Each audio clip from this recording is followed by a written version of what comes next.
Hello all, today's topic on target on the Olympics and Indian shooters. So Indian shooters Paris ஒலிம்பிக்ஸில் வந்து பார்த்திங்கன்னா நம்மளுடைய எதிர்பார்ப்பை பூர்த்தி செய்திருக்கிறார்கள் அப்படிங்கிற நோட்டில் பேசியிருக்காங்க.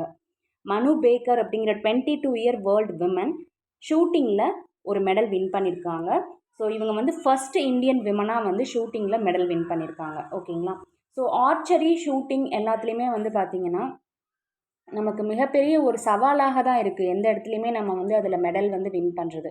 ஸோ அதுக்கான வந்து இன்ஃப்ராஸ்ட்ரக்சரோ ப்ராக்டிஸோ வந்து இன்னுமே வந்து ஒலிம்பிக்ஸில் பார்ட்டிசிபேட் பண்ணுறவங்க அதிகமான ஒரு முனைப்போடு செயல்படணும் அப்படிங்கிற நோட்டில் அதை வந்து பேசியிருக்காங்க. Next one, on the edge on West Asia and the danger of wider war. So West ஏஷியாவில் போர் வந்து நிகழக்கூடிய வாய்ப்புகள் அதிகமாக இருக்கிறதுக்கு முக்கியமான காரணங்களாக அவங்க சொல்கிறது என்னென்னு பார்த்தீங்கன்னா, ஃபியூயத் ஷுக்கர் அப்படிங்கிற ஹெஸ்பொல்லா அமைப்பினுடைய கமாண்டர் வந்து இறந்து போயிருக்காரு, பெய்ரூத்தில் இறந்து போயிருக்காரு. ஓகேங்களா. அதே மாதிரி இஸ்மாயில் ஹனியா அப்படிங்கிற ஹமாஸ் அமைப்பினுடைய பொலிட்டிக்கல் சீஃப் வந்து தெஹ்ரானில் இறந்து போயிருக்காங்க. ஸோ இவங்க ரெண்டு லீடர்ஸுமே முக்கியமான பங்கு வகிச்சிருக்காங்க அந்தந்த அமைப்புகளில். சரிங்களா. ஹெஸ்பொல்லா அப்படிங்கிறது லெபானிஸில் இருக்கக்கூடிய ஒரு ஷியா மிலிட்ரி குரூப். அதே மாதிரி ஹமாஸ்ங்கிறது பாலஸ்தீனிய இஸ்லாமிஸ்ட் மிலிட்ரி குரூப். ஸோ இந்த ஒரு இறப்பு வந்து பார்த்திங்கன்னா கண்டிப்பாக ஒரு போருக்கு வழிவகுக்கும் அப்படிங்கிற நோட்டில் வந்து பேசியிருக்காங்க. குவாட்ரப்பிள்டு அப்படின்னா மல்டிப்ளை ஆகிறது, இல்லைன்னா வந்து நம்ம மல்டிப்ளை பண்ணுறது ஃபோரினுடைய நம்பர்ஸ்னால. சரிங்களா. அதுதான் வந்து குவாட்ரப்பிள்டு. ஸோ குவாட்ராட்டிக் அப்படிங்கிறது 2 சொல்லுவோம், குவாட்ரப்பிள் அப்படின்னா 4. சரிங்களா. Multiply or multiple by 4. Next one, க்ரீஃப்னா துக்கம், துயரம், சாரோ தான் வந்து க்ரீஃப். ரெப்ளிகேட் அப்படின்னா ஒரு எக்ஸாக்ட் காப்பி, ஜெராக்ஸ் காப்பி தான் வந்து ரெப்ளிகேட்னு சொல்லுவோம். இன்எக்ஸ்பிளிகபிள் அப்படின்னா எக்ஸ்பிளைன் பண்ண முடியாதது. ஓகேங்களா. நெக்ஸ்ட் ஒன், சப்சக்வெண்ட் அப்படின்னா தொடர்ந்து வருகிறது, பின்தொடர்ந்து வருது இல்லையா, கம்மிங் ஆஃப்டர் அல்லது கம்மிங் லேட்டர், அதுதான் வந்து சப்சக்வெண்ட். பர்டைனிங்னா தொடர்புடையது, அதை சார்ந்தது தான் பர்டைனிங்னு சொல்லுவோம். புல்ஸை அப்படிங்கிறது என்னென்னு பார்த்தீங்கன்னா, இந்த ஆர்ச்சரி ஷூட்டிங்ல எல்லாம் அந்த சென்டர் ஆஃப் டார்கெட் ஃபிக்ஸ் பண்ணியிருப்பாங்க இல்லையா, அந்த பாயிண்ட்டில் தான் ஷூட் பண்ணணும்னு சொல்லிட்டு அதுதான் வந்து புல்ஸை. எம்ஃபேட்டிக்கலி அப்படின்னா ஃபோர்ஸ்ஃபுல்லாக ஒரு விஷயத்தை வந்து நடத்துறது எம்ஃபேட்டிக்கலின்னு சொல்லுவோம். சரிங்களா. நெக்ஸ்ட் ஒன், எக்ஸாசைஸ் அப்படின்னா என்னென்னு பார்த்தீங்கன்னா, ஒரு ஈவில் ஸ்பிரிட்டை ஒரு பிளேஸில் இருந்து ப்ரேயர்ஸ் மூலியமாக வெளியேற்றுதல். இன்னொரு மீனிங் என்னென்னு பார்த்தீங்கன்னா, ஒரு பேடான பெயின்ஃபுல்லான ஒரு விஷயங்களை நம்ம மைண்ட்லேருந்து வெளியேற்றுது. ரெண்டுமே எக்ஸாசைஸ்ன்னு சொல்லுவோம். ஸோ இதுக்கு க்ளூ வந்து எக்ஸசைஸ்ன்னு ஞாபகம் வச்சுக்கோங்க. ஒரு ஈவில் ஸ்பிரிட் ஆகட்டும், ஒரு பேடான பெயின்ஃபுல் ஆகட்டும், அதை நம்ம மைண்ட்லேருந்து வெளியேற்றுறத எக்ஸசைஸாக நம்ம பண்ணணும்னு சொல்லி ஞாபகம் வச்சுக்கோங்க. ஃபால்டர்ட் அப்படின்னா என்னென்னு பார்த்தீங்கன்னா, நம்மளுடைய கான்ஃபிடென்ஸ், ஒரு டிட்டர்மினேஷன், ஸ்ட்ரென்த் எல்லாத்தையும் நம்ம வந்து இழக்கிறதான் வந்து ஃபால்டர்ட். ஸோ அந்த இடத்துல ஃபால்ட் ஆகிடுச்சுன்னு க்ளூ ஃபிக்ஸ் பண்ணிக்கோங்க. எல்யூசிவ் அப்படின்னா ஈஸியாக கேட்ச் பண்ணுறது, ஃபைன் பண்ணுறது, ரிமைண்ட் பண்ணிக்கிறது முடியாதது, அதுதான் வந்து எல்யூசிவ். சரிங்களா. ஞாபகம் வச்சுக்கவோ இல்லை வந்து ஒன்றை வந்து பிடித்து கொள்ளவோ ஒன்றை கண்டுபிடிக்கவோ முடியாது அப்படிங்கிறது தான் வந்து எல்யூசிவ். மலுப்பலாக இருக்கும் அப்படிங்கிறது தமிழ் மீனிங். ஹேட்ரிக் அப்படிங்கிறது 3 தொடர்ந்து சக்ஸஸ் வருது இல்லையா, அதுதான் ஹேட்ரிக். ஃபார் எக்ஸாம்பிள், ஒரு பாயிண்ட்ஸ் ஒரு வீரர் வந்து ஒரு ஸ்போர்ட் பர்சன் 3 பாயிண்ட் ஸ்கோர் பண்ணலாம், இல்லை 3 கோல் அவங்க வந்து கெயின் பண்ணலாம். இந்த மாதிரி 3 சக்ஸஸை அவங்க வந்து பெறுறாங்க அப்படின்னா அதுதான் வந்து ஹேட்ரிக்.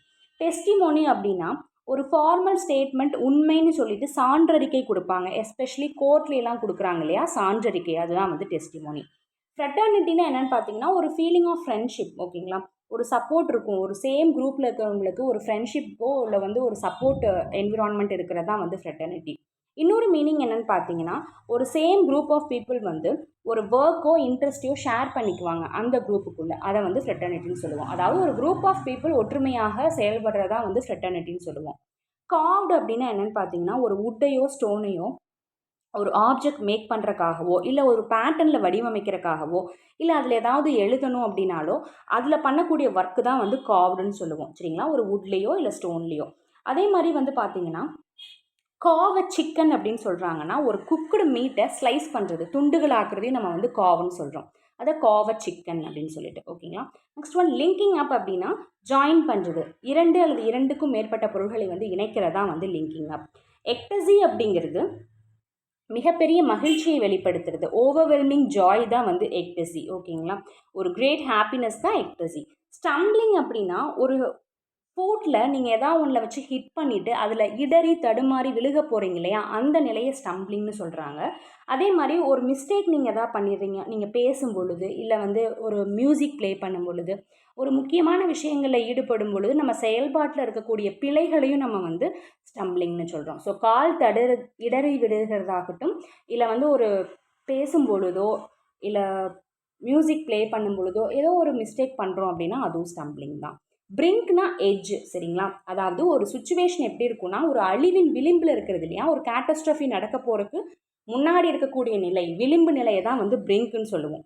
எஸ்டர்டே பார்த்தோம்னு நினைக்கிறேன், பிரிங்க் ஆஃப் கொலாப்ஸ்னாலும் அதுதான், பிரிங்க்னாலும் அதுதான், எட்ஜ் தான். நெக்ஸ்ட் ஒன் பிரீச்ட் அப்படின்னா ஒரு லாவை பிரேக் பண்ணுறது, சரிங்களா?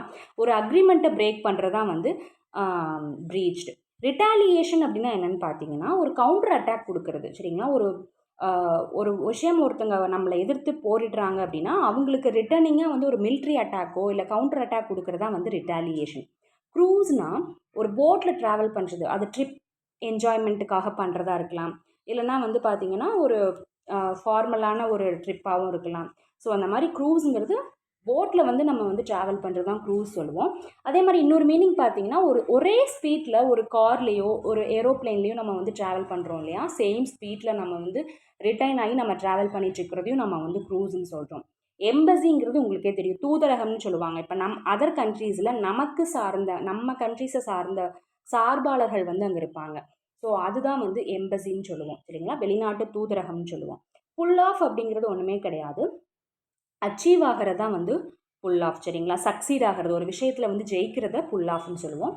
அதே மாதிரி இன்ஃபார்மலாக எடுத்துக்கிட்டோம் அப்படின்னா, வெஹிக்கிள்ஸ் எல்லாம் வந்துட்டு பார்த்தீங்கன்னா ரோட் சைட்லேருந்து இந்த பக்கம் ரோடுக்கு பக்கவாட்டில் நம்ம மூவ் பண்ணணும்னு நினைக்கிறோம் இல்லையா, அதையுமே வந்து புல் ஆஃப்னு சொல்கிறோம்.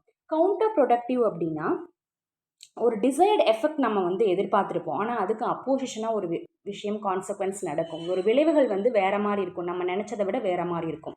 அதுதான் வந்து கவுண்டர் ப்ரொடக்டிவ். சீஸ் ஃபயர் அப்படின்னா என்னென்னு பார்த்தீங்கன்னா, ஒரு 2 குரூப் இருப்பாங்க, அவங்க வந்து அவங்களுக்குள்ள ஒரு அக்ரிமெண்ட் இருக்கும், ஓகே நம்ம போர் நிறுத்தம் பண்ணிக்கலாம், ஃபைட்டை ஸ்டாப் பண்ணிக்கலாம்னு ஒரு அக்ரிமெண்ட் போடுறாங்க இல்லையா, அதுதான் சீஸ் ஃபயர். ரெய்னிங் அப்படின்னா என்னென்னு பார்த்தீங்கன்னா, லிமிட் கண்ட்ரோல் பண்ணுறது தான் வந்து ரெய்னிங், ஓகேங்களா? அதாவது ஒன்றை வந்து கர்ப் பண்ணுறது, கர்ப்னாலும் வந்துமே கண்ட்ரோல், இல்லைன்னா வந்து லிமிட் தான், இல்லைங்களா? ஸோ கர்ப், லிமிட் அல்லது கண்ட்ரோல் தான் வந்து reining. Okay okay, tomorrow set in words learn பண்ணிக்கலாம். Thank you, have a nice day.